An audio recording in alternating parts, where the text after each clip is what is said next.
வேதத்தை எடுத்துக்கொள்வோம். ஏசாயா தீர்க்கதரிசன புஸ்தகம் 40வது அதிகாரம் அதனுடைய 5வது வசனம்.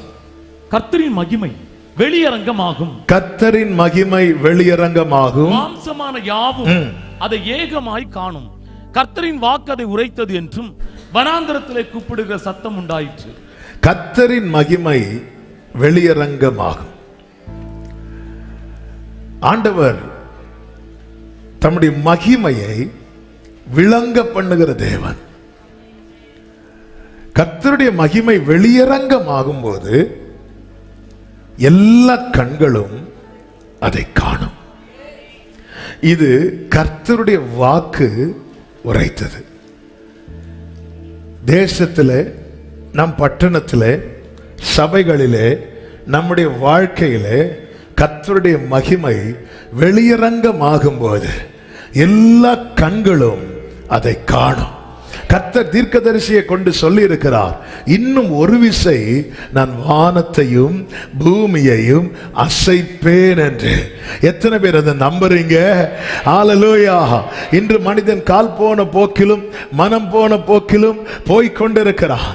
நிச்சயமாய் கர்த்தர் ஒரு பெரிய அசைவை சீக்கிரத்திலே தேசங்களிலே கட்டளையிட போகிறார். கர்த்தர் இந்த மாதம் இந்த வார்த்தையை கிருபையாய் தந்து ஆமென் நம்மை தியானிக்க வைக்கிறார். நம்மோடு கூட இடைப்பட்டு வருகிறார். முதலாவது கர்த்தருடைய மகிமை வானத்தில் காணப்பட்டது. சிருஷ்டிப்பின் ஆரம்பம் முதல் காணப்பட்டது. அது எதை காண்பிக்கிறது? வெளிச்சம் கொடுக்க சூரியனும் சந்திரனும் உனக்கு இல்லாம இருந்தாலும், ஹல்லேலூயா, ஆமென், வெளிச்சம் கொடுக்க சூரியனும் சந்திரனும் உனக்கு இல்லாமல் இருந்தாலும், ஆமென், கர்த்தரால் உன்னை பிரகாசிப்பிக்க முடியும். ஆமென் சொல்லுங்க பார்க்கலாம். கர்த்தர் ஒண்ணுமே இல்லை, சூரியனும் இல்லை, சந்திரனும் இல்லை. சூரியனும் சந்திரனும் இல்லை. முதல் நாள்ல சூரியனே கிடையாது. சூரியன் பேரே கிடையாது. வெளிச்சம் வந்த பிறகுதான் சூரியனே வருது. வெளிச்சம் வந்த பிறகுதான் சந்திர நட்சத்திரங்களே உண்டாக்கப்படுகிறது. உண்டாவதாக என்கிறார். ஆமா, அப்போ நமக்கு பொறுத்த வரைக்கும் சூரியன் இருந்தா வெளிச்சம் இருக்கும், இது இருந்தா அது இருக்கும், அது இருந்தா இது இருக்கும். அது இல்லாம போனாலும் என்னால உன்னை பிரகாசிப்பிக்க முடியும் என்பதை கர்த்தர் சிருஷ்டிப்பின் ஆரம்பத்தை வைத்து நமக்கு கற்றுத்தருகிறார். அந்த மகிமை இப்பொழுது இறங்கி மேகத்தில் காணப்பட்டது. மேகத்தில் காணப்பட்ட மகிமை எதை காண்பிக்கிறது? நீ அழைக்கப்பட்டவன், நீ தெரிந்தெடுக்கப்பட்டவன், நீ இரத்தத்தால் மீட்கப்பட்டவன். உனக்கு ஒத்தாசை எகிப்திலிருந்து அல்ல, உனக்கு ஒத்தாசை வானத்தை பூமியை உண்டாக்கின கர்த்தரிடத்திலிருந்து.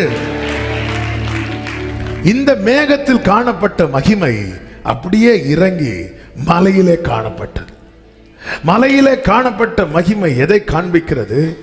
நான் உனக்கு போதித்து நடக்கும் பாதையை நாள்தோறும் காட்டுவேன் பயம். அதனாலதான் மோசே கிட்ட ஏறி வரும்போது என்ன சொல்லுகிறார் என்றால், முதலாவது நீ ஏறி வாங்கிறார், இரண்டாவது மீண்டும் அவனை ஏறி வர வைக்கும் போது யாத்திராகமம் 34வது அதிகாரம் அதனுடைய 1வது வசனத்துல இப்படி சொல்லப்பட்டிருக்கிறது, கர்த்தர் மோசேயை நோக்கி முந்தின கற்பலகைகளுக்கு ஒத்த இரண்டு கற்பலகைகளை இழைத்துக்கொள். நீ உடைத்து போட்ட, நீ அந்த கற்பலகை நான் உனக்கு தந்தேன்ல, அதே மாதிரி உன்னை செட் பண்ணி எடுத்துட்டு வா.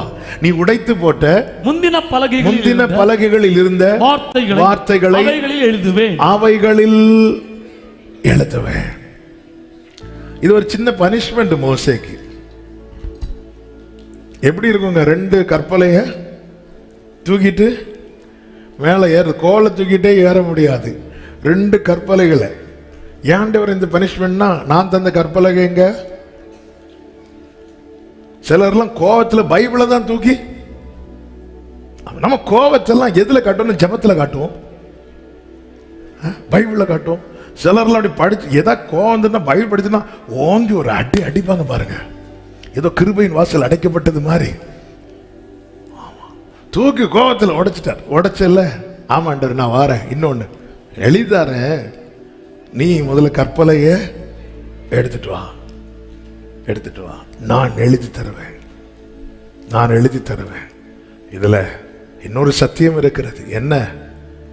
கற்பலகை உடைக்க முடியும், இந்த பேப்பரையும் கிழிக்க முடியும், ஆனா இதுல இருக்கிற வார்த்தைய யாருக்கும் ஒண்ணுமே செய்ய முடியாது. ஆமீன் சொல்லுங்க பார்க்கலாம். அதனாலதான் பின்னும் கூறு புல் உலர்ந்து பூ உதிரும், தேவ வசனமோ என்றென்றைக்கு நிற்கும். நான் உன் வாயில் அருளிய என் வார்த்தை உன் வாயிலிருந்தும் உன் சந்ததியின் வாயிலிருந்தும். அப்ப மலை மேல காணப்பட்ட மகிமை எல்லாருக்கும் அந்த அழைப்பு இல்ல. மோசே மாதிரி ஏறிவா ஏறிவா. மறுரூப மலையில இயேசு மறுரூபம் அடைந்தார் அல்லவா, அதான் மறுரூப மலைன்னு சொல்லுவோம். அங்கும் பாருங்க எல்லாரையும் அவர் கூட்டிட்டு போகல. பேதுரு, யோவான், யாக்கோபு தான் கூட்டிட்டு போறார். அவர் ஸ்டெப் பை ஸ்டெப்பா இறங்கி வருகிறார். ஆனால் அவருடைய ஆசை என்ன தெரியுமா? எல்லாரும் சொல்லுங்க. என் மோசே அப்படி ஆசைப்படும் போது கர்த்தர் அப்படி ஆசைப்பட மாட்டாரா என்ன? என்னாகமம் 11வது அதிகாரம் அதனுடைய 27, 28 வசனங்களை வாசிங்களேன்.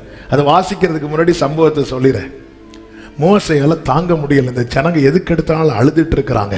அப்ப மோசே, ஆண்டவர் உங்க கண்களில் எனக்கு கிருபை கிடைத்ததானால், ஆண்டவர் கேட்கிறார், கிருபை கிடைத்ததானால் தயவு செய்து என்னை எடுத்துருங்க ஆண்டவரே, போதும் ஆண்டவரை வாழ்ந்து.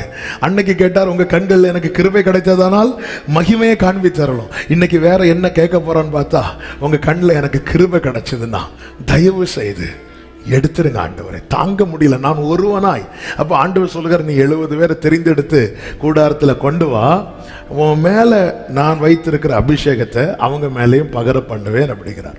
அப்ப எல்லாரும் அழைக்கப்பட்டு வரும்போது 2 பேர் வராம வீட்டில் இருந்துருவாங்க. அப்ப அபிஷேகம் ஊட்டப்படும் போது அவங்களையும் கர்த்தர், ஏன்னா ஆண்டவர் உண்மை உள்ளவர் அல்லவா, அவர் செய்வேன் என்று சொல்லுகிறதை செய்வார். நாம் உண்மை இல்லாதவர்களாக இருந்தும் அவர் உண்மை உள்ளவராய் இருக்கிறார். அப்ப அவங்க மேலே அபிஷேகம் ஊட்டப்படுகிறது. இந்த செய்தியை ஒரு சின்ன பையன் ஓடி வந்து மோசே கிட்ட சொல்றார். அதுதான் 27வது வசனம்.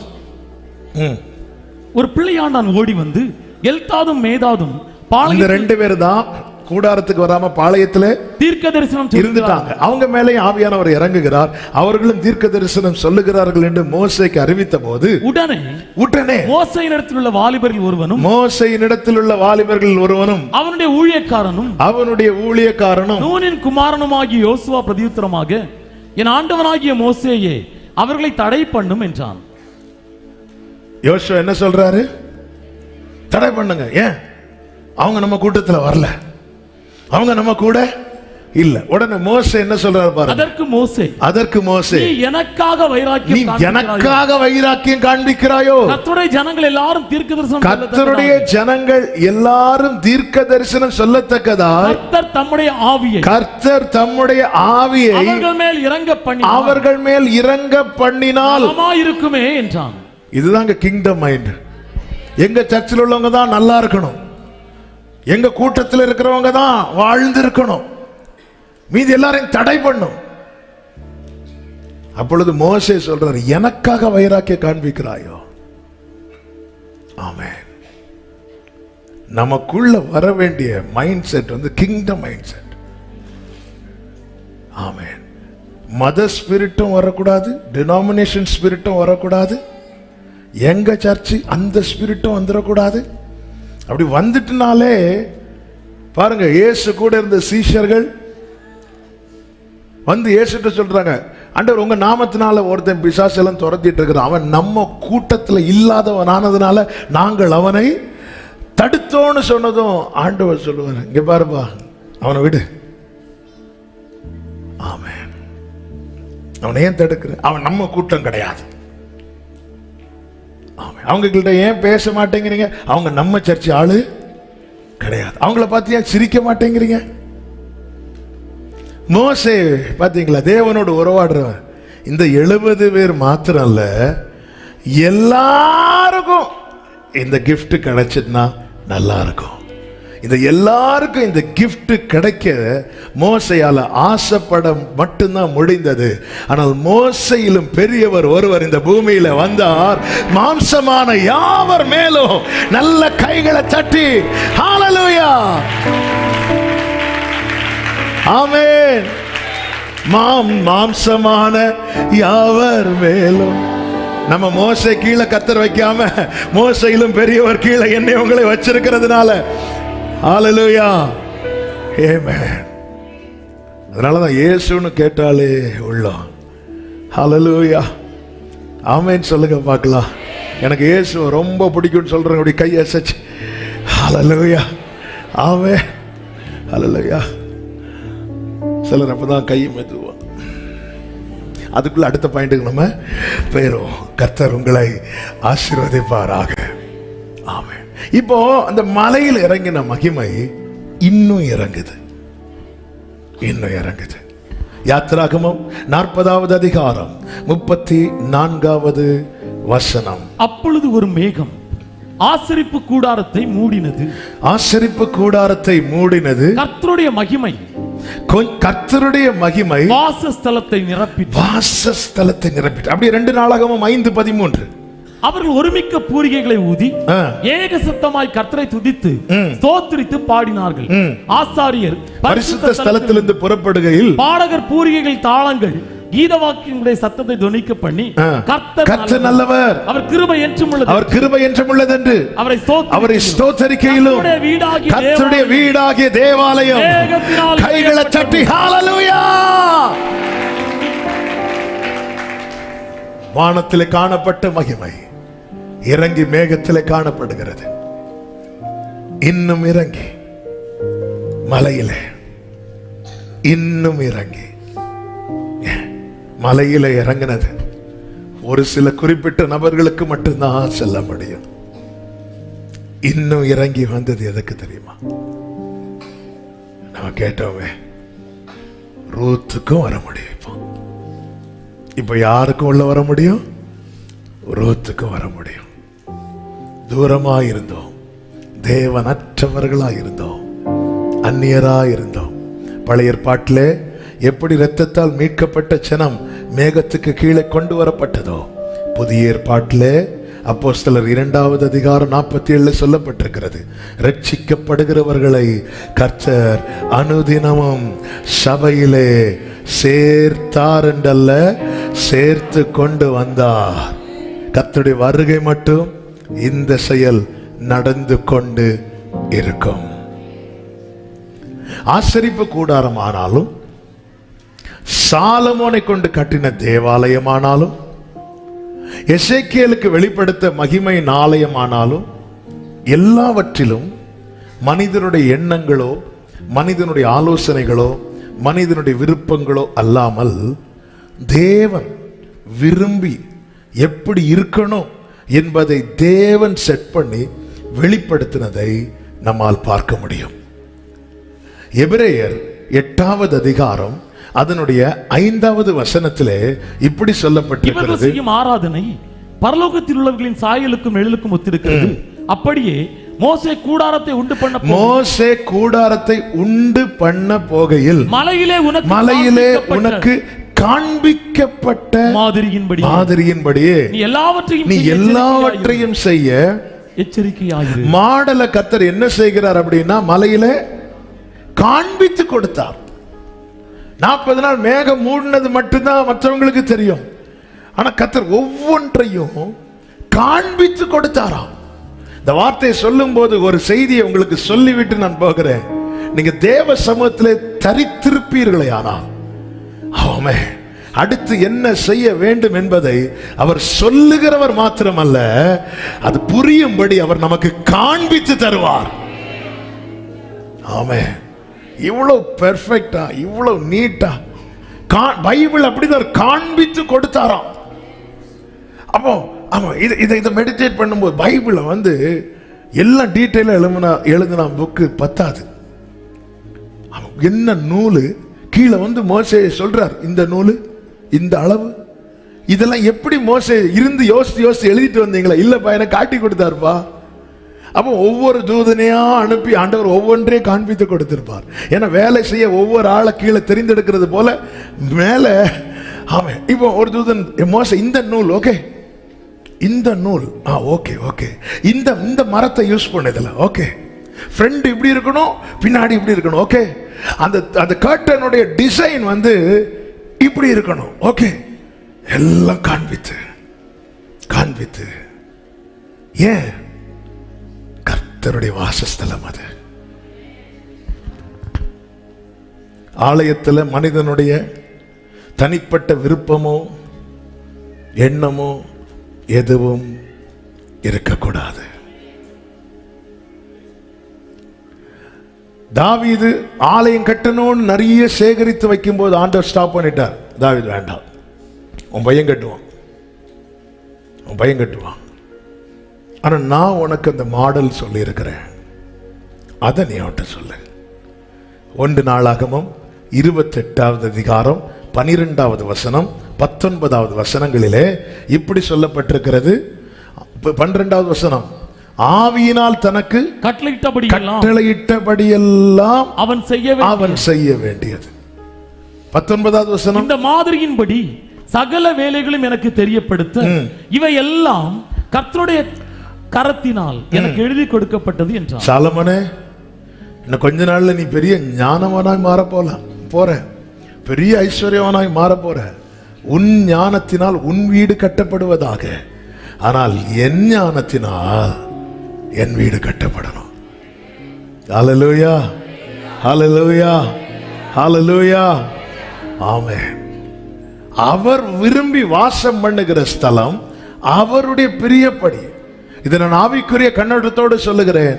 நானும் நீங்களும் தேவனால் தெரிந்தெடுக்கப்பட்ட தேவனுடைய ஆலயம். சங்கீதம் 84 நினைக்கிறேன் ஒரு வார்த்தை இருக்கிறது, நம்முடைய வாசஸ்தலங்கள் எவ்வளவு இன்பமானவைகள். வாசஸ்தலம் எப்படி இருக்குமா? சொல்லுங்க வாயை திறந்து. எப்படி இருக்குமா? இன்பமா இருக்கிறோமா? நாம இன்பமா இருக்கிறோமா துன்பமா இருக்கிறோமா? அப்படி வாசஸ்தலம் எவ்வளவு இன்பமானது. ஆகாமிய கூடாரத்தில் 1000 நாள் நான் இருப்பதை பார்க்கிலும் உங்க வாசஸ்தலத்தில் அந்த மகிழ்ச்சிய அவருடைய சமூகம் நமக்கு கொடுக்கிறது. நம்முடைய வாழ்க்கை அவருக்கு கொடுக்குதா? நான் தாங்க அவருடைய வாசஸ்தலம். சீயோனை கர்த்தர் விரும்பி தெரிந்தெடுக்கிறார். சங்கீதம் 132 இருக்கிறது, இதை நான் விரும்பினபடியா இங்கே வாசம் பண்ணுவேன். விரும்பி விரும்பி, அது இன்பமானது, இன்பமானது. யாக்கோபின் கூடாரங்களை குறித்து பிலேயாம் சொல்லும் போது எண்ணாகமம் 24 சொல்லப்பட்டிருக்கிறது.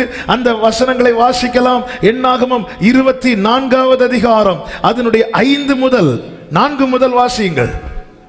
தேவன் அருளும் வார்த்தைகளை கேட்டு சர்வ வல்லவரின் தரிசனத்தை கண்டு தாழ விழும்போது கண் திறக்கப்பட்டவன் விளம்புகிறதாவது, யாக்கோபே உன் கூடாரங்களும், யாக்கோபே உன் கூடாரங்களும், இஸ்ரவேலே உன் வாசஸ்தலங்களும் எவ்வளவு அழகானவைகள், எவ்வளவு. ஆமென், ஹல்லேலூயா, ஆமென். செய்தி இன்னும் ஸ்டார்ட் பண்ணல, ஆனா ஆவியானவர் இந்த செகண்ட் சர்வீஸ்ல இந்த வேர்டை அப்படி நினைவுல கொண்டு வரார். வாசஸ்தலம் எப்படி இருக்கணுமா? சொல்லுங்க, எப்படி இருக்கணும்? சத்தமா இன்பமா இருந்தா தான் அழகா இருக்கும். அகத்தின் அழகு மன மகிழ்ச்சி, அது நல்ல ஔஷதம். அடுத்து முக மலர்ச்சியை தரும். எப்படி இருக்கீங்க? இருக்கு. வாசஸ்தலங்கள் இன்பமானவைகள். நம்ம வீட்டில் ஒரு 3 ரூம் இருக்குன்னு வச்சுக்கோங்களேன். எந்த ரூம்ல போய் தூங்க விரும்புவோம் தெரியுமா? எந்த ரூம்ல போய் இருக்க விரும்புவோம் தெரியுமா?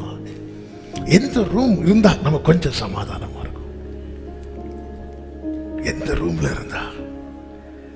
எங்க வாசஸ்தலங்கள் அங்க 1000 நாளை விட இங்க 1 நாள் தான்.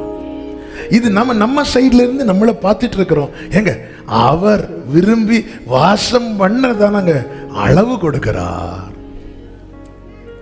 மோசே, இங்க வா மோசே, இந்த பரலோக சாயலுக்கு ஒத்து இருக்கணும். நான் இங்க அவ்வளவு ஹாப்பியா இருக்கிறேன் மோசே, அவ்வளவு சந்தோஷமா இருக்கிறேன். எனக்கு இங்க சந்தோஷிப்பிக்கிற நதி இருக்கிறது. தேவன் அது நடுவில் இருக்கிறார், அது அசையாது. அதிகாலையிலே அதற்கு கர்த்தர் சகாயம் பண்ணுவார். அவ்வளோ ஹாப்பி. நான் அதை விட்டுட்டு உன்னை பிடிச்சு போய், எனக்கு உன்னை ரொம்ப பிடிக்கும் நீ, அவன் நான் அதனால இறங்கி வரேன், இறங்கி இறங்கி இறங்கி வரேன். பரலோகத்திலிருந்து இறங்கி மேகத்திலிருந்து இறங்கி மலையில இருந்து இறங்கி இப்ப நான் உன்கிட்ட வரேன். அதனால நீ எப்படி செய், என் இஷ்டப்படி. அதனாலதான் கல்லை வெட்டிட்டு வர சொன்னாரே தவிர கல்லை எழுதிட்டு வான்னு சொல்லல. நான் எழுதுறேன் உனக்கு, அதுல நான் எழுதுறேன் உனக்கு. என் சித்தமோ ஒன்றும் வேண்டாம். இந்த வார்த்தையை சொல்லும் போது நம்முடைய சபையை மட்டுமல்லாம, நம்முடைய குடும்பத்தை மட்டுமல்லாம, நம்முடைய தனிப்பட்ட வாழ்க்கை,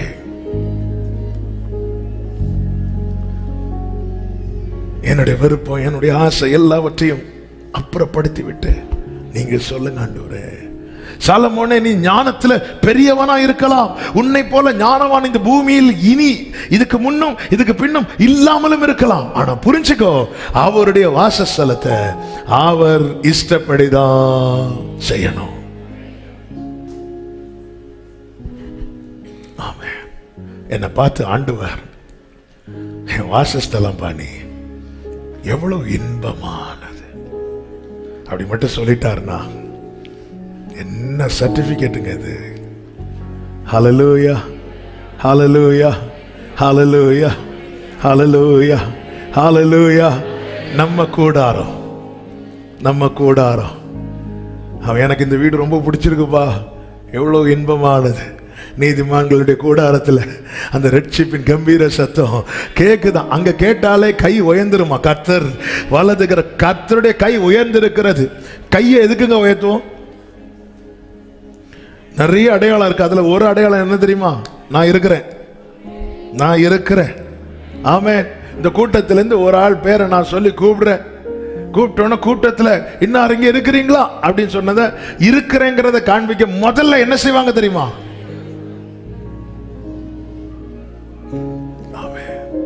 என் கூடாரத்தில் கர்த்தர் தம்முடைய கரத்தை உயர்த்துவாராக, கர்த்தர் தம்முடைய கொடியை ஏற்றுவாராக. வாசஸ்தலம் இன்பமானது. அப்ப கர்த்தர் இறங்கி வருகிற கர்த்தருடைய சமூகம், கர்த்தருடைய ஆலயம் என்பது அவருடைய இஷ்டப்படி. இதுல ஒரு தனி மனிதனுடைய விருப்பம் இங்கே கிடையாது. இங்கே மோசேயனுடைய விருப்பம் இல்ல, ஆரோனுடைய விருப்பம் இல்ல, மிரியாமுடைய விருப்பம் இல்ல, ஜனத்தினுடைய விருப்பம் இல்ல. இது அவருடைய வாசஸ்தலம். இங்கே அவருடைய விருப்பம். உம்முடைய சித்தம் பரலோகத்தில் செய்யப்படுவது போல இந்த பூமியிலே. ஆமென். என்னை நான் தாழ்த்தி உம்மை, நல்ல கவனமா கேளுங்க, கர்த்தர் நல்லவர். சங்கீதம் 48:12 முதல் 14 வரை உள்ள வசனங்கள்ல இப்படி சொல்லப்பட்டிருக்கிறது. சீயோனை சுற்றி உலாவி, அதின் கொத்தளங்கள்னா டவர்ஸ். ஆமே, அதுல இருக்கிற டவர்.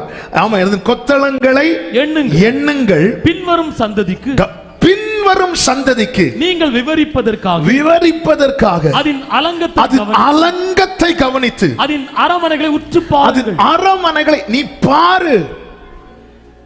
கர்த்தருடைய வாசஸ்தலம் என்பது எப்படி கட்டப்பட்டிருக்கிறது. ஆசரிப்பு கூடாரம் துவங்கி சாலமோனின் தேவாலயம், எசேக்கியேலுக்கு தேவன் வெளிப்படுத்த மகிமையின் ஆலயம், அதுக்கும் தேவன் அளவு வைத்து ஒரு பிரமாணத்தை வச்சிட்டார். அந்த பிரமாணத்தின் பெயர் தான் பரிசுத்தம். நீ பாரு, நீ உற்று பாரு. அதை பார்த்துட்டு தலைமுறைக்கு சொல்லு. அவர் இறங்கி வருகிறார். எதற்காக ஆசரிப்பு கூடாரம் அல்லது ஆலயம்? ஒரு சில காரியங்களை வேதத்திலிருந்து சொல்லி நான் செபிக்க விரும்புகிறேன். கர்த்தர் நம்மோடு கூட பேசுவாராக.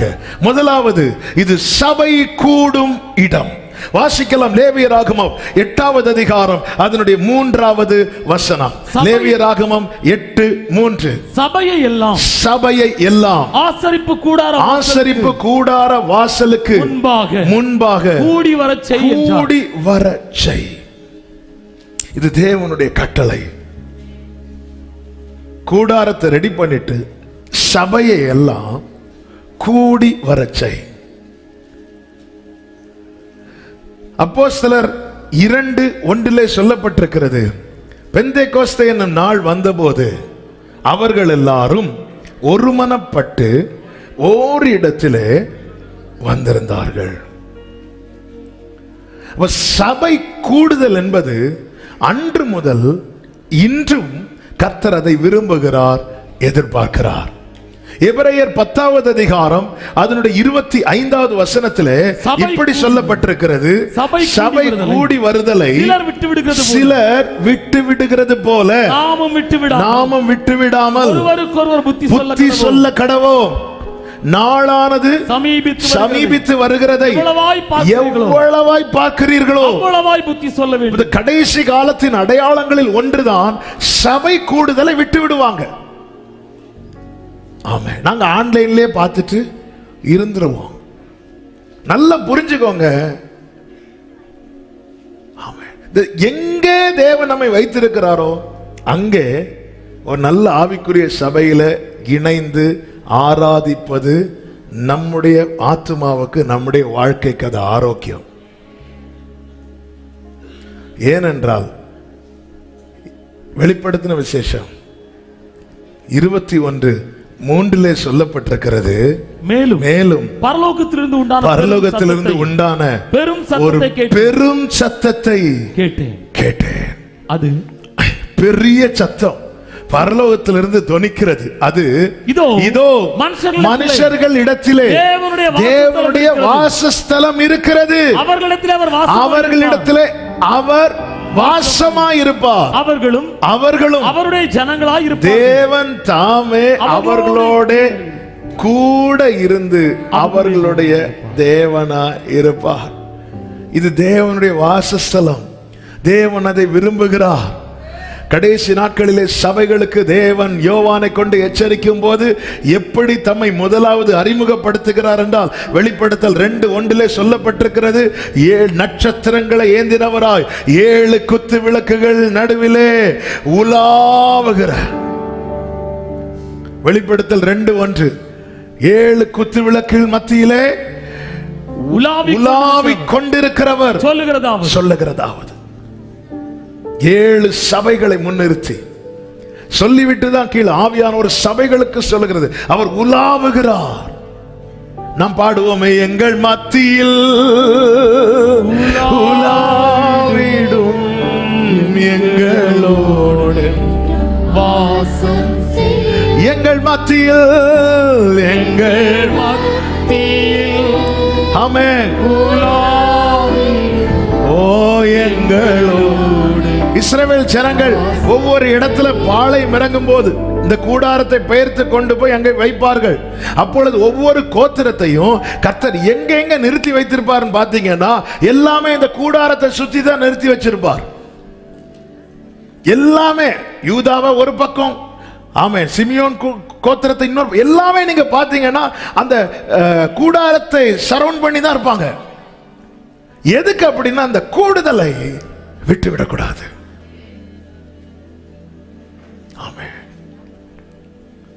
தேவன் அதை விரும்புகிறார், தேவன் அதை எதிர்பார்க்கிறார்.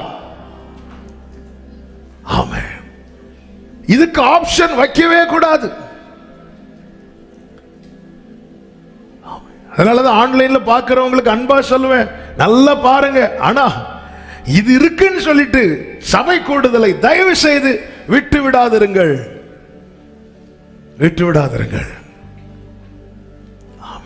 சண்டே ஆனா ஒரு சர்ச்சில் போய் தேவனை ஆவியோடு உண்மையோடு ஆராதிக்கிற ஒரு சபையில போய் கண்டிப்பா ஆராதிக்கணும். இல்லைன்னா நாமே நம்மை வஞ்சித்துக் கொண்டிருக்கிறோம். நம்ம சொல்ற சாக்கு போக்க தேவன் அங்கீகரிக்கவே மாட்டார். காரணம், சபையுடைய ஓனர் அவரு. நாம அட்டன் பண்ற கல்யாண வீடுகள் இருக்கும், நாம நடத்துகிற கல்யாணங்கள் இருக்கும். ரெண்டுக்கும் வித்தியாசம் உண்டு. அட்டன் பண்ற கல்யாண வீட்டில் இன்னொருத்தங்க வரலன்னா நம்ம ஃபீல் பண்ண மாட்டோம். ஆனால் நம்ம வீட்டில் ஒரு கல்யாணம்னு சொல்லிட்டு நம்ம ஒருத்தங்களை இன்வைட் பண்ணி அவங்க வரலன்னா நமக்கு வலிக்கும்.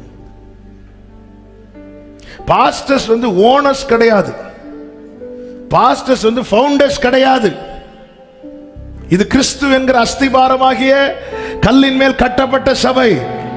சுய இரத்தத்தால் மீட்டவர் கிறிஸ்து. எனவேதான் கொரிந்து சபையினரில் ஒரு கூட்டத்தார் பவுலுக்காக வைராக்கியம் பாராட்டும் போது, எங்க பாஸ்டர் பவுல் சொல்லும் போது பவுல் வந்து தலையிலேயே கொட்டி கேட்கிறார், நானும் உனக்காக சிலுவையில் மறிச்சேன், பவுல் அவங்களுக்காக சிலுவையில் அறையப்பட்டான். இன்னைக்கெல்லாம் பாஸ்டர்ஸ் வச்சு போறது, ஆள் பார்த்து போறது.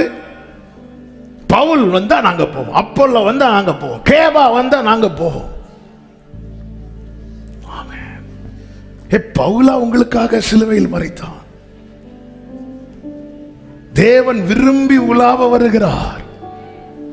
சபை கூடுதல் இது ரொம்ப முக்கியமானது. ஆமென். ஆசரிப்பு கூடாரம் எதற்காக? சபை கூடி வரணும்.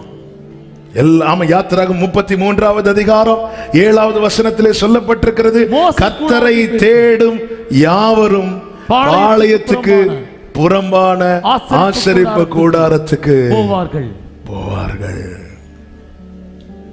அவன் தேடுகிற இருதயம் இருந்தா அவங்க எழும்பிடுவாங்க, போவாங்க. அந்த தேடல் இருந்துன்னா அவங்களை அந்த தேடல் இருக்க விடாது.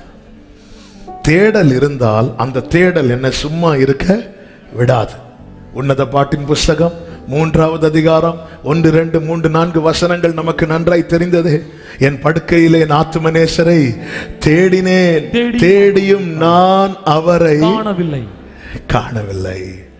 உடனே நான் எழுந்து, பாத்தீங்களா, உடனே அதான் தேடல் இருந்து, அதனால தேடி காணலைன்னு நான் எழுந்து.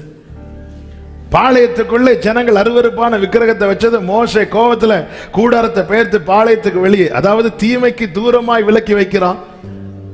அப்ப அந்த கூட்டத்துல எல்லாரும் வந்தாங்க, பைபிள் சொல்லல, கர்த்தரை தேடுகிற யாவரும். அவங்க அதுல சாக்கு போக்கு சொல்ல மாட்டாங்க, அது கொஞ்சம் மலை மேல இருக்குப்பா, அது கொஞ்சம் உயரமா இருக்குப்பா, அது கொஞ்சம் தள்ளி இருக்குப்பா. இவங்க இந்த சாக்கு போக்கு சொல்ல மாட்டாங்க. மற்றவங்க எல்லாம் சாக்கு போக்கு சொல்லி இருக்கும்போது கர்த்தரை தேடுகிற யாவரும், கர்த்தரை தேடுகிற யாவரும். ஆமென். மோசே மலை மேல நீ ஏறி வா, 2 கற்பலைகளை எடுத்துட்டு வான்னு சொல்லும் போது அதெல்லாம் கொஞ்சம் 2 பெரிய கல்லு துண்டை நீங்க கையில தூக்கிட்டு மலையில நடந்து பாருங்க. எதுக்கு கல்லை தூக்கிட்டு நடக்கணும்? நம்மளை தூக்கிட்டு நடக்கிறதுக்கு. அவன் எப்படிங்க மோசையால போக முடிந்தது? தேடல் இருக்குல்ல, தேடல்.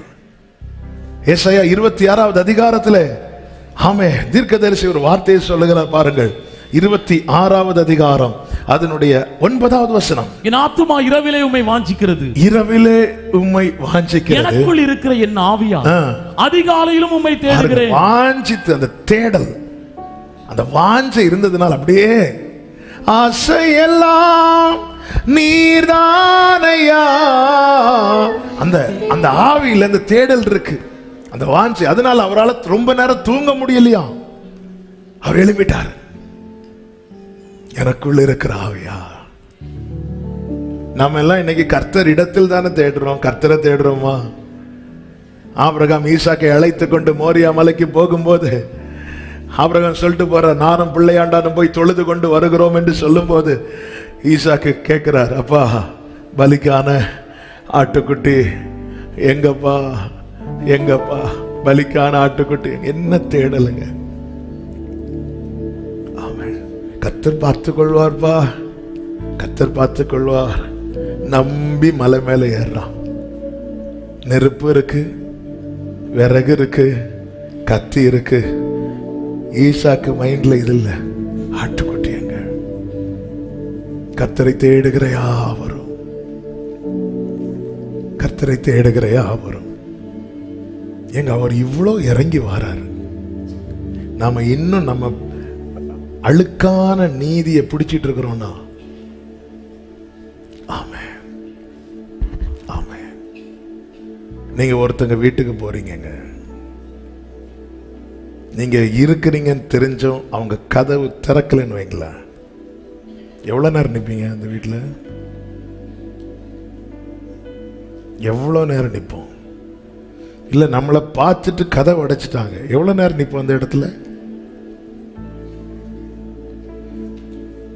நமக்கு உடனே ரோஷம் வந்துடும்.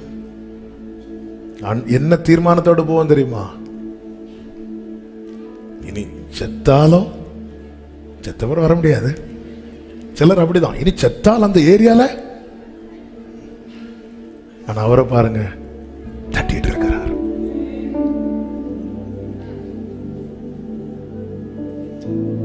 இந்த அன்பை நான் வந்து ஹர்ட் பண்றேன்னா நான் சாத்தானை விட மோசமானவன் தானே.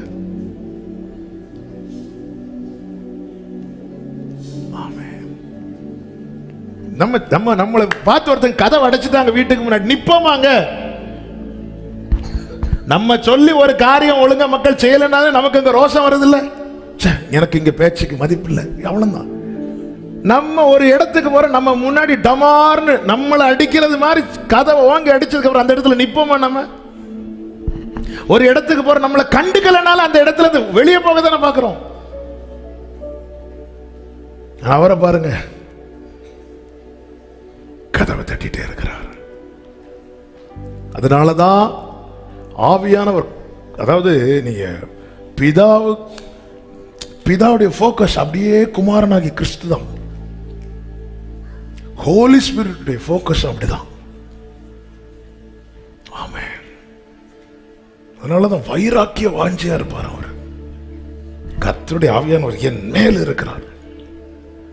எத்தனை கொஸ்டின் வந்துச்சு. ஹோலி ஸ்பிரிட் எப்போ இயேசு கிறிஸ்துவின் மேல இறங்கினாரோ இமிடியேட்டா பரல ஓபன் ஆயிட்டு. இவர் யார் என்பதை காண்பிக்கிறது தான் ஹோலி ஸ்பிரிட்டுடைய மெயின் ரோல், முக்கியமான. யோவான் ஸ்நானன் சொல்லுகிறார், நானும் அவரை அறியாதிருந்தேன், ஆனா ஆவியானவர் எனக்குள்ள வந்து இவர்தான்பா வாதியில இருந்த வார்த்தை இவர்தான், தேவனிடத்தில் இருந்தவர் இவர்தான், தேவனா இருந்தவர் இவர்தான், மாம்சமாகி இறங்கி வந்தவர். ஆமென். நான் ஆண்டவரை இன்னும் என் வாழ்க்கையில தட்ட வைக்கிறேன்னா, அவர் துன்பப்படுவதை அன்று ஒரு கூட்டம் ரசித்தார்களே, அந்த கூட்டத்தில் ஒருவன் நான். ஆண்டவரை நான் இன்னும் தட்ட வைக்கிறேன்னா, அன்று சிலுவையில் அவர் அறையப்பட்ட போது ஒரு கூட்டத்தார் இருந்து சிரித்தார்களே, அந்த கூட்டத்தில் ஒருவன் நான்.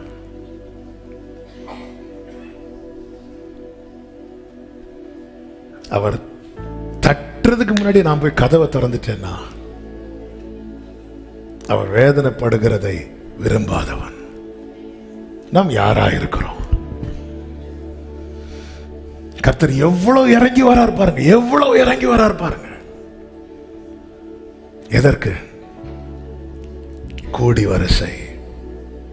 வரிசை ஒருமித்து அன்று சாலமோன் தேவாலயத்தில் அவர் நல்லவர், அவர் வல்லவர், அவர் கிருபை அப்படி பாடும்போதே ஆவியானவர் இறங்கி ஒருமித்து.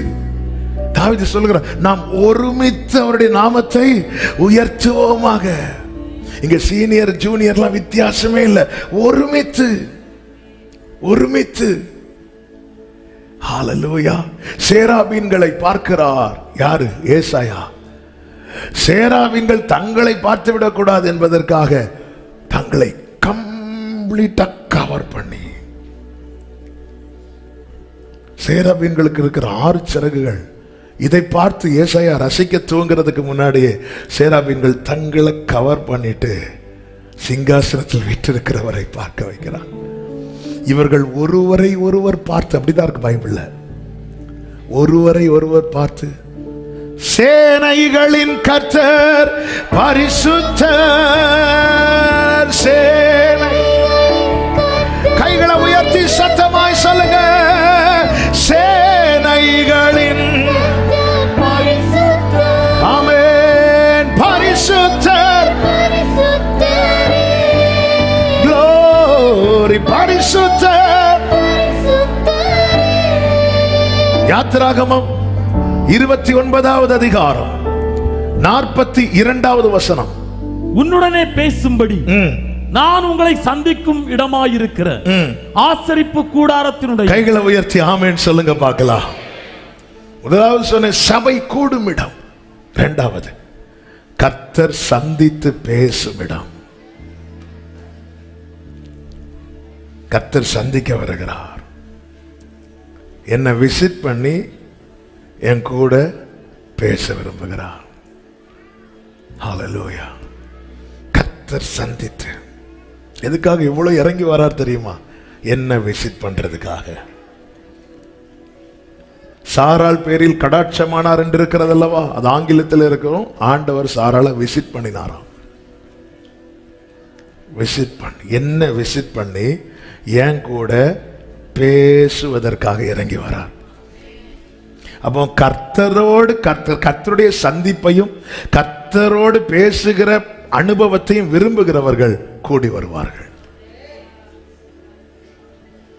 கூடி வருவார்கள். ஆண்டவர் என்ன சந்திக்கிறார். ஆண்டவர் என்ன சந்திப்பார். நல்ல கவனமா கேளுங்க. ஒரே ஆலயத்தில் 2 பேர் இருக்கிறாங்க. ஒருவன் ஏலி, இன்னொருவன் சாமுவேல். ஏலி தன் ஸ்தானத்தில் படுத்து கொண்டான் இருக்கும் பைபிள்ல. சாமுவேலும் அவனுடைய இடத்துல போய் படுக்கிறான். கர்த்தர் வந்து நின்று சாமுவேலேன்னு கூப்பிடுறார். சாமுவேலுக்கு புரியல. மீண்டும் சாமுவேலேன்னு கூப்பிடுறார். சாமுவேலுக்கு புரியல. மீண்டும் சாமுவேலேன்னு கூப்பிடுறார். ஏன் அந்த ஆலயத்தில் சாமுவேல் மட்டும்தான் உண்டா? யாரும் உண்டு? ஏலே உண்டு. அவர் சத்தம் கேட்க விரும்பாதவர்களோடு வேணா அதே ஆலயத்தில் தான் ஏலியும் இருக்கிறார். அதே ஆலயத்தில் தான் சாமுவேல் இருக்கிறார். கர்த்தர் ஏலிட்ட பேசல. சாமுவேல் போய் ஏலிட்ட 2வது வாட்டி சொல்லும் போது ஏலிக்கு புரிஞ்சிட்டு இது யார் பேசுறா? கர்த்தர். அப்பொழுது கூட ஏலி சொல்றார், இப்பார்பா ஆண்டவர் சொன்னா என்கிட்ட ஒரு வார்த்தை பேச சொல்லிரு. கொஞ்ச நாளாச்சு என்கிட்ட பேசி, ரொம்ப நாளாச்சு என்கிட்ட பேசி, என்கிட்ட ஒரு வார்த்தை பேச சொல்லிரு. அப்படி சொல்லல. இனி கூப்பிட்டா சொல்லும் அடியேன் கேட்கிறேன் அப்படி சொல்லிரு. அவர் உன்கிட்ட பேசுவார். அப்போ இது ஆல்ரெடி எக்ஸ்பீரியன்ஸ் பண்ணது யாரு? ஏலி. இப்போ வேண்டாம், அவர் என்கிட்ட பேச வேண்டாம். அதே ஆலயத்தில் அதே இடத்துல ஏலி இருக்கிற அதே இடத்துல கர்த்தர் வந்து நின்று ஏலிட்ட பேசாம போயிட்டார். நமக்கு ரொம்ப தெரிஞ்ச அல்லது நமக்கு ரொம்ப பிடிச்ச ஒருத்தங்க நம்ம கிட்ட 1 மணி நேரம் இருந்து நம்மளை பார்க்காமலே போயிட்டாங்கன்னா ஏன் நமக்கு வலிக்க மாட்டேங்குது தெரியுமா? நம்ம கர்த்தர் அப்படி பார்க்கல, அதனாலதான் வலிக்கல. அவர் பேசினா என்ன, பேசலைன்னா என்ன? எனக்கு டெய்லி வேண்டிய கிருபையை தாங்க. எனக்கு ஒவ்வொரு விண்ணப்பத்தை நான் வைப்பேன், அதெல்லாம் நீங்க வாய்க்க பண்ணுங்க. நம்ம வார்த்தையை அப்படிதானங்க தேடுறோம். இந்த திருமண காரியத்துக்கு கர்த்தர் எனக்கு என்ன சொல்ல விரும்புகிறார் சொல்லிட்டாரா? ஆமேன், முடிஞ்சு. வேலை காரியத்துக்கு கர்த்தர் எனக்கு என்ன சொல்ல விரும்புகிறார், அதை தாண்டி ஆண்டவர் என்கிட்ட வேற ஏதாவது சொல்ல விரும்புறீங்களா? ஆண்டவரே என்கிட்ட ஏதாவது பேசுறீங்களா? ஆண்டவரே என்கிட்ட ஏதாவது உங்களுக்கு பேசணுமாப்பா? இவ்வளோ வந்து பேசுறாரு. ஒரு சின்ன பையன்கிட்ட பேசுறாரு. நான் இத்தனை வருஷம் இந்த ஆலயத்தில் இருக்கிறேன். என்கிட்ட கர்த்தர் ஒரு வார்த்தை, அவர் சந்திக்கிறார். அவர் வந்துட்டார். இங்கேதான் இருக்கிறார். ஏலி, நீ ஒரு ஸ்தானத்துல படுத்து கொண்டிருக்கிற அதே இடத்துல தான் கர்த்தர் இருக்கிறார். ஆனா நீ அறியல, நீ விரும்பல. ஆனா இது கர்த்தர் என்று தெரிஞ்சதும் அங்கிருந்து சத்தம் வந்தாலே சாமுவேல் சொல்லுகிற வார்த்தை, சொல்லும் அடியேன் கேட்கிறேன். அவன் வாழ்க்கையில கவனிங்க, கர்த்தர் சந்தித்து பேசுவதை விரும்பி அர்ப்பணிக்கிறான் தெரியுமா? அவன் வார்த்தையில, அவன் வாழ்க்கையில அவர் சொன்ன ஒரு வார்த்தை கூட தரையிலே விழுந்து போக விடமாட்டார். விடமாட்டார். நீர் பேசாவிட்டால் நான் உடைந்து ஒரு குலைந்து போவே. நீர் பேசாவிட்டால் நான் உடைந்து சலமோ கரமா அந்தரா லகதரா என் கூட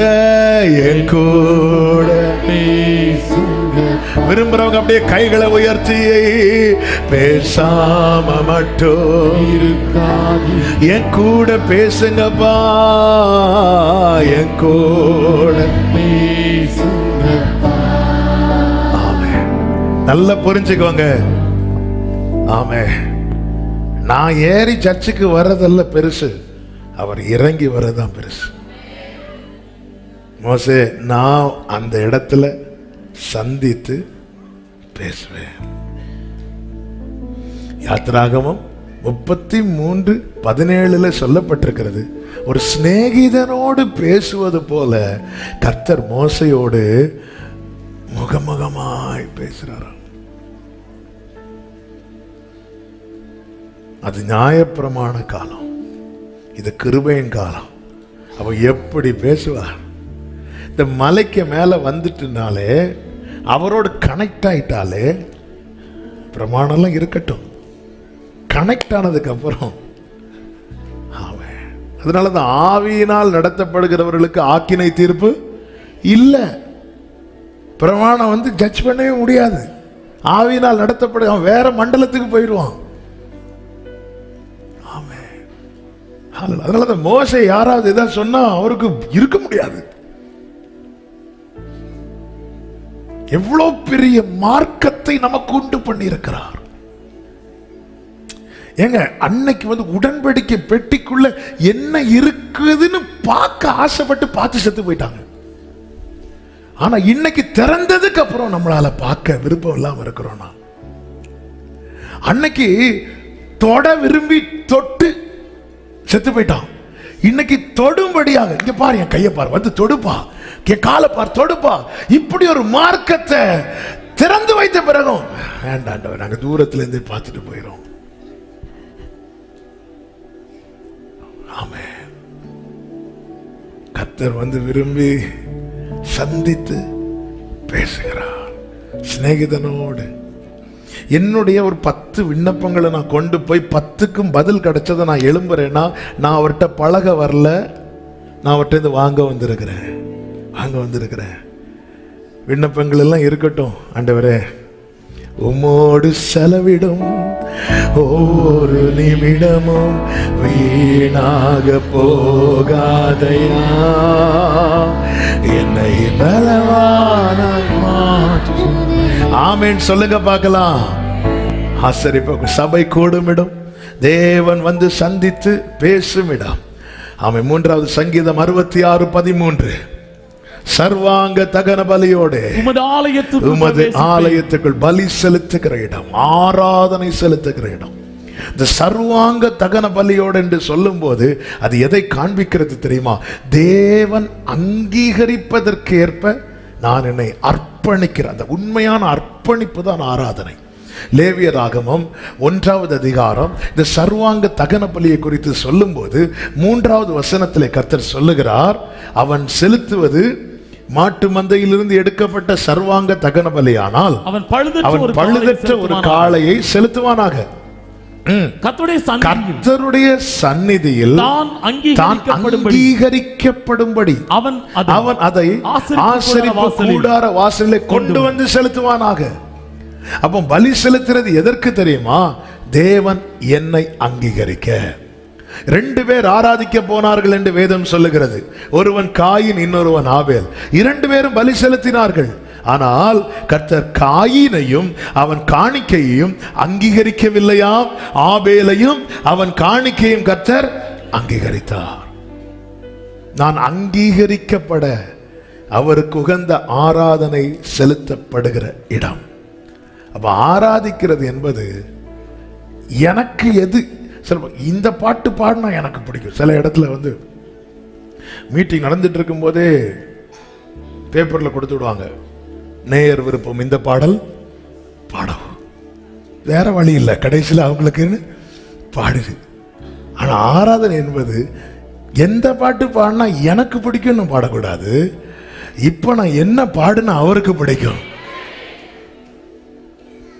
ஆமே ஆமே. எந்த பாட்டு பாடினா எனக்கு பிடிக்கும் நான் பார்க்க கூடாது. இப்போ நான் என்ன பாடுனா அவருக்கு பிடிக்கும்.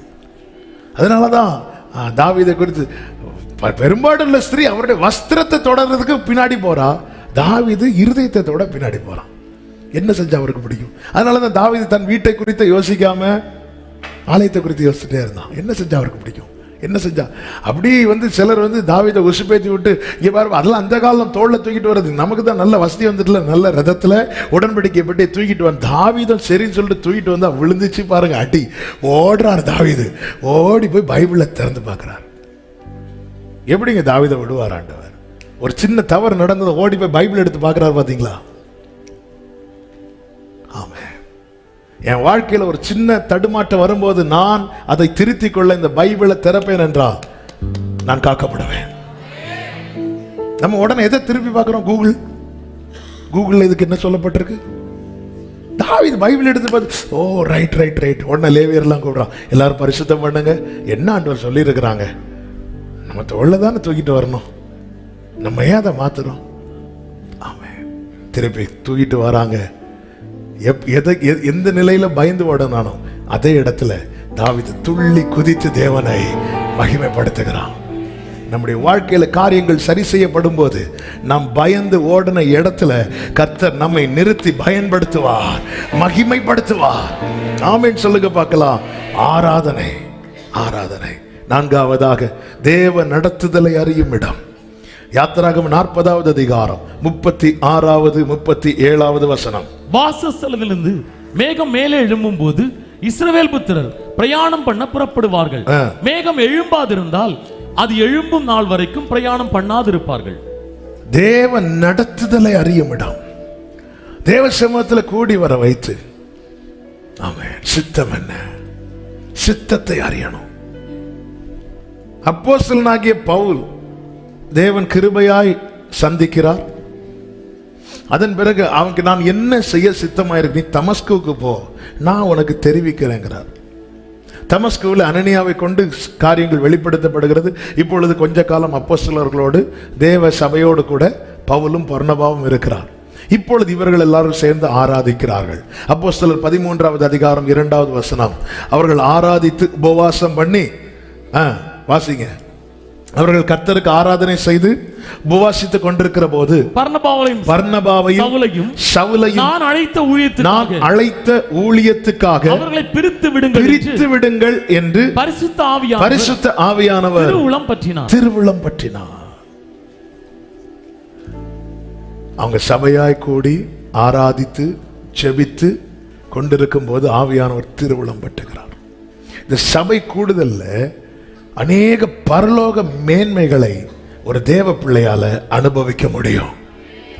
ஹல்லேலூயா. சர்ச்சு எதுக்கு கூடுறோங்க? சும்மா சண்டே ஆனா போய் கொஞ்ச நேரம் அட்டென்மெண்ட் இல்ல. ஆமென். திருவுளம் பற்றுகிறார். வழிநடத்தல் மேகம் எழும்பும். பாருங்க, சிக்லாக்ல இருக்கிற தாவீதின் குடும்பத்தை சத்துருக்கள் பிடித்து கொண்டு போனது உடனே தாவீது ஓடல. தாவீது ஏபோத்தை கொண்டு வர வைக்கிறான். அது ஆசாரியன் தரித்து கொள்ளக்கூடியது. அதை கொண்டு வர வைத்து ஆராதனை செய்து தேவ சமூகத்திலே ஆலோசனைக்காய் காத்திருக்கிறான். நாம் போகலாமா ஆண்டவரே, நாம் பிடித்து கொள்ளலாமா? அந்த இடத்துல எப்படி தாவீதுக்கு இப்படி கேட்க முடிஞ்சது? நாம இருந்தா எப்படியாவது அப்படித்தானே கேட்போம். ஆனா தாவீது அப்படி அல்ல. ஏன்னா தாவீதுக்கு தெரியும் அவன் கர்த்தர் நல்லவர் என்பதை ருசித்து பார்த்தவன். God's plan always perfect and best. நான் நினைக்கிறதை விட, நான் சிந்திக்கிறதை விட, என் வாழ்க்கையில என் குடும்பத்தை குறித்து, என்னை குறித்து என் தேவன் நினைக்கிறது, சிந்திக்கிறது அது எட்டவே எட்டாது. ஆமென். ஹல்லேலூயா. ஒரு பிள்ளைக்காவது நான் அப்பா மாட்டேனான்னு சொல்லிட்டு கூடாரத்துக்குள்ள ஆபிரகாம் இருந்து சிந்தித்து கொண்டிருக்கும் போது வெளியே வந்து, இங்க பாரு, உனனா அநேக ஜாதிகளுக்கு தகப்பன். ஆமென். ஹல்லேலூயா. சில காரியங்களை கேட்கறதுக்கு நல்லா இருக்கும். ஆமென். நடக்காதுன்னு தெரிஞ்சாலும் சில காரியத்தை பேசிட்டு இருப்போம் தெரியுமா? சில டூருக்கெல்லாம் பிளான் பண்ணுவாங்க. எப்படியும் நடக்காதுன்னு தெரிஞ்சாலும் சும்மா பிளான் தானே போகணும், அப்படியே அமெரிக்கா போற மாதிரி பிளான்ல. ஆனா ஆண்டவர் அப்படி இல்லை. அவர் நிர்ணயித்துட்டார். அவர் தீர்மானிச்சிட்டார். அவர் யோபு சொல்றார், அவரும் ஒரே மனதா இருக்கிறார். என்ன ஒரே மனம்? யோபுவே, உன் முன்னிலைமையை பார்க்கிலும் உன் பின்னிலைமைய நான் ஆசீர்வதிப்பேன். யோபு என்ன கேட்கிறார்? எனக்கு முந்தின சீர் இப்பொழுது இருந்து. அவரோ ஒரே மனதா இருக்கிறார். முந்தின சீர்லாம் தரமாட்டீங்களா? அப்போ பிந்தின சீர் இதை விட பெஸ்டா இருக்கும். முன்னிலைமை பார்க்கலாம் பின்னிலைமை. என் வாழ்க்கையில, என் குடும்பத்துல, என் பிள்ளை வாழ்க்கையாகட்டும், என் குடும்பம் ஆகட்டும், என் எதிர்காலம் ஆகட்டும், ஆண்டவருடைய பிளான் தான் எப்பவுமே பெஸ்ட்னு சொல்றவங்க மாத்திரம் முழு பலத்தோடு கைகளை தட்டி ஆமென் ஆமென் சொல்லுங்க பார்க்கலாம். ஹல்லேலூயா. நம்ம எல்லாம் சூழ்நிலை மாறும்போது ஜெபத்தெல்லாம் மாத்துறோம். கர்த்தர் வார்த்தையை மாற்ற மாட்டார். ஆபிரகாம், இஸ்மாவேல் உமக்கு முன்பாய் பிழைப்பானாங்க. ஏன் ஜெபத்தை மாத்துறீங்க ஆபிரகாமே? அது நான் கிழவன். அவருக்கு இப்படிதானங்க நம்ம மாத்திட்டே இருக்கிறோம். கடைசியில் எவ்வளவு மாத்திரம், எவ்வளவு ஏதாவது கடைசியில் ஃபர்ஸ்ட் இதுதான் இப்படிதான் அப்படி சொல்லிட்டு கடைசியில் எப்படி வந்துடும்? ஏதாவது நடந்தா போதும், ஏதாவது நடந்தா போதும். அவரோ ஒரே மனதா இருக்கிறார். அதனாலதான் பேதுருட்ட சொல்லுவார் ஆண்டவர், நான் செய்கிறதை, யோவான் 13 இருக்கு, வீட்டில் போய் வாசிப்போம். நான் செய்கிறதை இப்பொழுது அறியாய், இனிமேல் அறிவாய். ஆமென் ஆமென். இப்பொழுது அறியாய். தெரியாததுனாலதான் பேதுரு மாதிரி தடுக்கிறோம். இவர்கள் சம்பவிக்க கூடாது, இது நடக்கவே கூடாது, இப்படி ஆயிரவே கூடாது. பேதுரு, உனக்கு இப்ப தெரியாது பேதுரு, இனிமேல் உனக்கு தெரியும். ஆமென். இப்ப நான் செய்யறது எதுக்கு செய்யறத? ஏன் நான் ஒப்பு கொடுக்கப்பட போகிறேன்? ஏன் நான் அடிக்கப்பட போகிறேன்? பேதுரு, என் கூட மலையில நிக்கிறதுக்கல்ல நான் உன்னை அழைத்தது, என் கூட அப்பா சமூகத்துல பரலோகத்துல நிற்க நான் உன்னை அழைச்சிருக்கிறேன். நான் செய்கிறதை இப்பொழுது நீ அறியாய். ஆமென். மொத்தத்துல நமக்கு தெரியாது. அதனால அந்த யோபு சொல்லுகிறார், அவர் இடது புறத்தில் கிரியை செய்தும் நான் அவரை காணேன். ஆமென் ஆமென். நேற்று கோயம்புத்தூர்ல இந்த வார்த்தையை தான் ஆண்டவர் சொல்ல வைத்தார். உண்மையில் அவர் என்ன செய்கிறார்னு தெரியாது, ஆனா ஒண்ணு தெரியும், ஏதோ ஒண்ணு செஞ்சிட்டு இருக்கிறார். இந்த பகல் வேளையில கர்த்தரை நம்புறவங்க, அவரை நான் அப்பான்னு அழைக்கிறது உண்மைன்னு சொல்றவங்க, அவங்க வலது கரத்தை உயர்த்தி சொல்லுங்க, அவர் என்ன செய்யறாருன்னு எனக்கு தெரியாது, ஆனா ஏதோ ஒண்ணு செய்யறாருன்னு எனக்கு தெரியும், ஏதோ ஒன்று செய்யறாருன்னு எனக்கு தெரியும், ஏதோ ஒன்று செய்யறாருன்னு எனக்கு தெரியும். ஆமென். அனைத்தையும் நீர் நினைத்தது ஒரு நாள் கைவிடாது. ஆமென். ரெண்டு காரியத்தை ஒரு 5 நிமிஷத்துல சொல்லி ஜெபிக்க விரும்புகிறேன். டைம் போயிட்டு. ஆமென். கூடி வர செய்கிறார். கூடுகிற இடம்.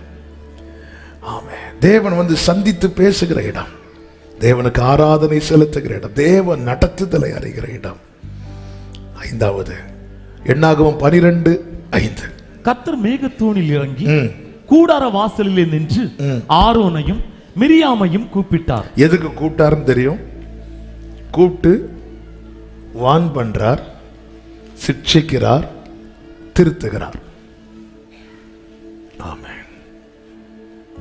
வான் பண்றார், சிட்சிக்கிறார். சிட்சைக்கும் பீரியட் கொடுத்துட்டார், ஒரு 7 days, அவ்வளவுதான், கொஞ்ச காலம். தேவ கோபத்தின் தண்டனை என்பது பெர்மனன்ட், அது வந்து சத்துருக்களுக்கு காண்பிக்கிறது. ஆனா தேவ பிள்ளைகளை தேவ சமூகத்தில் கூப்பிட்டு, அதுவும் கோபத்தின் அடிதான், ஆனா இந்த கோபம் என்பது ஒரு நிமிஷ கோபம். சோதோம்ட்ட காண்பித்த கோபம் என்பது அவ்வளவுதான், முடிஞ்சது. ஆனா ஒரு தகப்பன் பிள்ளைக்கு எப்படி ஒரு சிக்ஷை கொடுக்கிறாரோ அந்த சிக்ஷை ஆண்டவரே சொல்றார் பாருங்க. 12:14 13 இருந்து வாசிங்க. என்னாகும் 12வது அதிகாரம். அப்பொழுது மோசே கர்த்தரை நோக்கி, என் தேவனே அவளை குணமாக்கும் என்று கெஞ்சினான். கர்த்தர் ஒரு வியாதியை கொடுத்துட்டாரு. உடனே மோசே அழுறாரு. அப்ப கர்த்தர் என்ன சொல்றாரு பாருங்க. கர்த்தர் மோசேயை நோக்கி, அவள் தகப்பன் முகத்திலே காரி துப்பினது உண்டானால், கொஞ்சம் நான் வாசிக்க. அவள் தகப்பன் அவள் முகத்திலே காரி துப்பினது உண்டானால் அவள் 7 நாள் வெட்கப்பட வேண்டாமோ? அது போலவே சொல்லு. இப்போ சொல்லுங்க. அப்ப கர்த்தர் தேவ சமூகத்தில் ஒருவனை சிக்ஷிக்கிறார்னா எதை மனசுல வச்சு சிக்ஷிக்கிறார் தெரியுமா? ஒரு அப்பா பிள்ளைய இவர் தண்டிக்க போறாருன்னு ஆரோனுக்கு மிரியாமுக்கு தெரியுமா தெரியாதா? 100% தெரியும். ஏன்னா அவங்க அப்படி பேசியிருக்கிறாங்க. அப்படி இருந்தும் கூப்பிட்ட போது வந்தாங்க பாத்தீங்களா? அதுதான் அப்பா மேல இருக்கிற நம்பிக்கை. என்னை திருத்த நான் ஒப்பு கொடுப்பேன்னா என் ஆத்துமா காக்கப்படும்.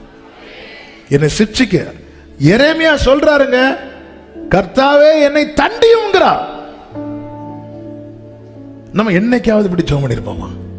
நம்ம ஜெபம் பண்ணோம், கர்த்தாவே அவனை தண்டியும். அந்த அந்த அந்த சகோதரிய நம்ம எப்படி சொல்லணும்? கர்த்தாவே என்னை மன்னியும், கர்த்தாவே அவர்களை. தாவீது பாருங்க, தாவீது பட்சேபாலிடத்தில் பாவம் செஞ்சுட்டு உரியாவின் ரத்தத்தை சிந்த காரணமா இருந்து விட்டு ஒன்னும் தெரியாதது மாதிரி உட்கார்ந்து இருக்கிறார். அப்போதான் நாத்தான் வந்து சொல்றார், இப்படி ஒரு எக்ஸாம்பிளோட சொல்றார். ஒரு வீட்டுல நிறைய ஆடுகள் இருந்தோம், அவன் வீட்டுல ஒரு விருந்தாளி வந்ததும், அந்த விருந்தாளி தான் இச்சை. விருந்தாளி வந்ததும் அவன் வீட்டில் இருக்கிற ஆடை எடுக்கு பயன்படுத்தாம பக்கத்து வீட்டில் ஒருத்தன் ஆசையா வளர்த்து கொண்டிருந்த அந்த ஒரு ஆடை பிடிச்சு அடிச்சுட்டான். உடனே தாவீது சிங்காசனத்திலிருந்து, அது யாரா இருந்தாலும் அவன் கொலை செய்யப்பட கடவன், அது நீதான் சொல்லணும், கர்த்தாவே மன்னியும். ஆமா, நம்ம ஜெபம்லாம் அப்படிதான். மோசே ஆரோனையும் மிரியாமையும் கூப்பிட்டதும் நல்லா இன்னைக்கு கிடைக்க போகுது. போறான். மோசே, ஏண்டவரை உங்களை இப்படி பண்ணிட்டீங்க? ஒரு தகப்பன் பிள்ளைய காரி துப்புனது உண்டானால் ஒரு 7 நாள் தள்ளி இருக்கணும்ல. அது போலவே தேவ சமூகம், தேவ பிள்ளைகள் திருத்தப்படுகிற இடம். ஒப்பு கொடுக்கிறவன் கிருபை பெற்றவன். ஒருவன் ஒப்பு கொடுத்தான், அவன் பெயர் தான் தாவீது. ஆண்டவரே, நீர் என்னை ஆராய்ந்து அறிந்திருக்கிறீர், வேதனை உண்டாக்கும் வழி என்னிடத்தில் உண்டோ என்று பார்த்து நித்திய வழியிலே நடத்து. அவருடைய கையை குறித்து அதே தாவீது சொல்லுகிறார், அந்த கை என்ன தாங்குது, அந்த கை என்ன நடத்துது. 32வது சங்கீதத்தில் அதே கரத்தை குறித்து சொல்லுகிறார், அந்த கையை மேல பாரமா இருக்கு. முற்புறத்திலும் பிற்புறத்தில் 139 முற்புறத்திலும் பிற்புறத்திலும் நெருக்கி உமது கரத்தை என் மேல் வைக்கிறேன். சங்கீதம் 71, ஆண்டவர் என்னை தாயின் வயிற்றிலிருந்து எடுத்தவர் நீரே. அதே கரம் 32வது சங்கீதத்தில் சொல்ற, என் மேல ரொம்ப ஹெவியா இருக்கு ஆண்டவரே, பாரமா இருக்கு. எதுக்கு? உள்ளே இருக்கிற சீழ் பிதுக்கப்பட. சீழ் பிதுக்கப்பட. சீழ் பிதுக்கப்பட்ட பிறகு தாவீது 63வது சங்கீதத்தில் சொல்றார், உம்வலக்கரமோ என்னை நாளும் தாங்கி கொண்டது. இதாங்க தேவ சமூகம். சீழ் பிதுக்கப்படும், எண்ணெயினால் ஆற்றப்படும். அதுதான் கிருபையும் சத்தியமும். சிலரை பார்த்தீங்கன்னா சீழை பிதுக்கி போட்டுருவாங்க, அவ்வளவுதான். சீல் பிதுக்கி போட்டு குற்றுயிராய் போட்டு நீ செத்த, நீ சாகவே சாவாய், நீ போற வழியில் உனக்கு ஆக்சிடென்ட். சீலெல்லாம் பிதுக்கி போட்டு முடிச்சிட்டு அடுத்து எண்ணெயினால் ஆட்டுவாங்கன்னு பார்த்தா டைம் ஆயிட்டு நம்ம அடுத்த வரோம், ஆளு காலி. இன்னும் சிலர் பாருங்க, சீல் இருக்கும், எதுல இருக்கட்டு, வா உனக்கு எண்ணெய் போட்டு விடுறேன், எண்ணெய் போட்டு விடுறேன். உள்ள சீல் இருந்து பழுத்து பழுத்து. இந்த 2 எக்ஸ்ட்ரீமும் ரொம்ப டேஞ்சர். சத்தியம் உணர்த்தும், என குத்தி எனக்குள்ள இருக்கிற சீலை வெளியெடுக்கும். கிருபை என்னை அணைக்கும், என்னை தேற்றும். அற்ப காலம் மூண்ட கோபத்தினால் இமைப்பொழுது என் முகத்தை உனக்கு மறைத்தேன், ஆனாலும் நித்திய கிருபையுடன் உனக்கு இறங்குவேன். கிருபை என் மேல் இருக்கிற பாவத்தை அகற்றும். சத்தியம் என்னை வழி நடத்தும். யாரும் உன் மேல உன்னை குற்றவாளியா தீர்க்கலையாமா? இல்ல ஆண்டவரே, நானும் உன்னை குற்றவாளியாய் தீர்க்க மாட்டேன். தேங்க்ஸ் ஆண்டவரே. இங்க பாரு, இனி இதான் கிருபையும் சத்தியமும். அதுதான் தேவ சமூகம். அதுதான் ஆவியானவர் வெளிப்படுத்துகிற வார்த்தை. இல்லைன்னா வேதம் வான் பண்ணுகிறது, எழுத்து கொல்லும். நான் ஒரு ஆளை மனசுல வச்சுட்டு நான் ஒரு செய்தி எடுப்பேன்னா அந்த செய்தியால் அந்த ஆளை என்ன செய்ய போறேன்? கொல்ல போறேன்னு அர்த்தம். ஆவியானவர் தருகிற வார்த்தையை பேசினா, விரியன் பாம்பு குட்டிகளேன்னு சொன்னாலும் அங்க மனம் திரும்புதல் உண்டாகும். இது இதுதான் சத்தியம், இதுதான் உண்மை. திருத்தப்படுகிற இடம். தாவீது மாதிரி எத்தனை பேர் நீங்க ஒப்பு கொடுக்குறீங்க? திருத்துங்க ஆண்டவரே. எரேமியா சொல்ற, ஆண்டவரே என்னை தண்டியும், ஆனால் மட்ட லைட்டா தட்டுங்க ஆண்டவரே. ஓங்கி அடிச்சா நான் செத்துருவேன்ப்பா, நீங்க லைட்டா தட்டினீங்கன்னா. ஆண்டவர் சொல்லுகிறேன், ஜனமாகிய குமாரத்திய நான் வேறு எந்த பிரகாரம் நடத்துவேன்? திருத்தப்படுகிற இடம். சங்கீதம் 36:8 திருப்தி உண்டாகிற இடம். உம்முடைய ஆலயத்தில் உள்ள சம்பூரணத்தினால் திருப்தி. எல்லாரும் இந்த வார்த்தையை சொல்லுங்க. திருத்திட்டார்னா திருப்தி. ஆமே, திருத்தி திருப்தியாக்குவார். சங்கீதம் 65:9 வாசிங்க. 65:9-10. இப்படி நீர் அதை திருத்தி. 9 தேவனை பூமியை விசாரித்து அதற்கு நீர் பாய்ச்சுகிறீர். தண்ணீர் நிறைந்த தேவ நதியினால் அதை மிகவும் செழிப்பாக்குகிறீர். இப்படி நீர் அதை திருத்தி அவர்களுக்கு தானியத்தை விளைவிக்கிறீர். அத திருப்தி. ஆண்டவர் உங்க சமூகத்துல வந்திருக்கிறேன்ப்பா, உங்க பிரசனத்துல வந்திருக்கிறேன். என்னை திருத்தி, என்னை திருப்தியாக்கும். என்னை சந்தித்து என்னோடு பேசும். என் ஆராதனைகள், ஜெபங்கள் எல்லாம் ஆண்டவரே உமக்கு உகந்ததாய் இருப்பதாக. சபை கூடுதல என் வாழ்நாள் முழுவதும் நான் பின்தொடரணும். அதை நான் மிஸ் பண்ணிடக்கூடாது. எல்லாரும் எழுந்து நிற்கலாமா ஆண்டவர் சமூகத்துல? ஆமென். ஹல்லேலூயா, ஹல்லேலூயா. Thank you Lord. அப்பா, என்னை முழுவதும் அர்ப்பணித்தேனையா. உயிரோடு இருக்கும் நாளெல்லாம் உமக்கு சொந்தமையா. அப்பா, அப்பான்னு சொல்லி, அப்பான்னு சொல்லி. சலபகர பலரா ரிமமகரா. 2 கைகளை உயர்த்தி அர்ப்பணித்தே. அப்பா, அர்ப்பணித்தே. ஆமென். ஆவி ஆத்மா. ஆமென். ஆவி விரும்பி சொல்லுமா, வானம் திறக்கணும், வானம் திறக்கணும், தெய்வம் பேசணும். ஆமென். தெய்வம் நேச மகன் என்று நித்தம் சொல்லணும்பா, நித்தம் சொல்லணும் ஆண்டவரே. சலமகராதனலரே. மேகமே, மேகமே வந்தால் போதுமே, வந்தால் போதும். எல்லாம் நடக்கும் ஆண்டவரே, எல்லாம் நடக்கும் ஆண்டவரே. நீங்க வேணும்பா, எனக்கா இறங்கி வந்தவரே. உங்க வழி நடத்துதலை அறிய கிருபை தாரும். எத்தனை பேர் விரும்பி கேட்பீங்க? வாழ்க்கை பயணத்திலே முன் சென்ற மேகமே, வாழ்க்கை பயணத்திலே, வாழ்க்கை பயணத்திலே, ஆமே நடக்கும் பாதை தானே, நடக்கும் நாள்தோறும் காட்டுமே. நடக்கும் பாதை தானே நாள்தோறும், நாள்தோறும். ஒரு விஷயம் கூட கேளுங்க, வாழ்க்கை பயணத்திலே ஆண்டவரே, அப்ப நீங்க தான் நடத்தணும், என்னை தனியா விடக்கூடாது. உங்க இஷ்டப்படி, உங்க சித்தப்படி, உங்க விருப்பப்படி நீங்க நடத்துங்க ஆண்டவரே. நடக்கும் பாதைகளை நாள்தோறும் காட்டுங்க ஆண்டவரே, நாள்தோறும் காட்டுங்க ஆண்டவரே. க்ளோரி மலகதனரம செரே. ஹல்லேலூயா. மேகமே, மேகமே, மேகமே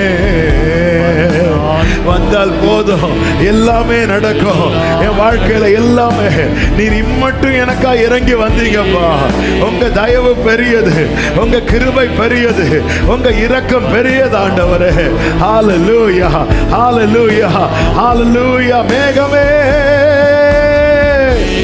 ஓரலமம ஷலகரபா ரிமம துடரலரா. ஆமென் ஆமென். வந்தால் போதுமே, எல்லாம் நடக்குமே. மேகமே மேகமே, இறங்கி வந்த மேகமே, கூடார வாசல்ல நின்ற மேகமே. ஹalleluya ஹalleluya ஹalleluya ஹalleluya ஹalleluya ஹalleluya ஜீசஸ் ஹalleluya. ஒரே ஒரு வார்த்தையை சொல்லி ஜெபித்து அர்ப்பணிக்க ஏவப்படுகிறேன். அப்படியே முடிந்து விரும்புகிறவர்கள் 2 கைகளை உயர்த்தி. திருத்தப்படுகிற இடம், நான் திருத்தப்படுகிற இடம், என்னை திருப்தியாக்குகிற இடம் உங்க சமூகம். கம்ப்ளீட்டா சரண்டர் பண்றேன். ஆண்டவரே, வேதனை உண்டாக்கும் வழி என்னிடத்தில் உண்டோ என்று பார்த்து ஆண்டவர்கிட்ட சொல்ல முடியுமா? ஆண்டவர் திருத்த முயற்சித்தாருங்க. காயினை திருத்த, நீ நன்மை செய்தால் மேன்மேல். அவன் விரும்பாம போயிட்டான். நீங்க விரும்பி கொடுத்துட்டீங்கன்னா அவர் திருத்துவார். நாம மண்ணுங்க, நாம நம்மளை வணைய முடியாது.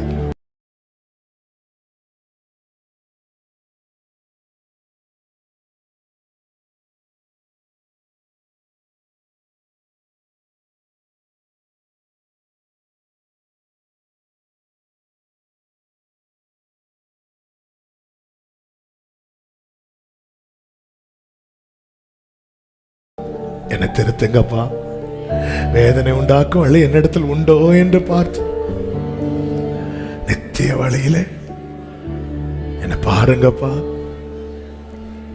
என்னை பாருங்க ஆண்டவரே, என்னை திருத்துங்க ஆண்டவரே. அர்ப்பணிங்க, பார்க்கலாம். ஒரு 2 நிமிஷம் நீங்களே ஜெபம் பண்ணுங்க. ஏதோ ஒரு பிரசங்கம் கேட்டோம் ஆமீன் போட்டு போனோன்னு இல்லை, இவ்வளவு இறங்கி வரார், இவ்வளவு இறங்கி வரார், இவ்வளவு இறங்கி வரார். ஆமென்.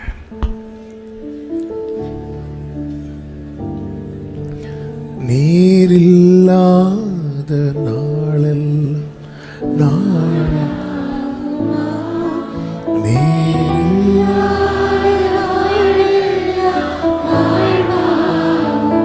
ஆமே நீரில்லா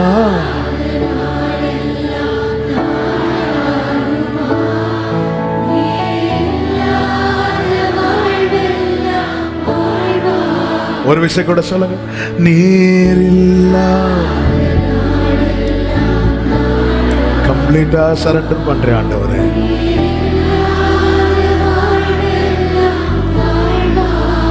நீரில்லாத நில்லா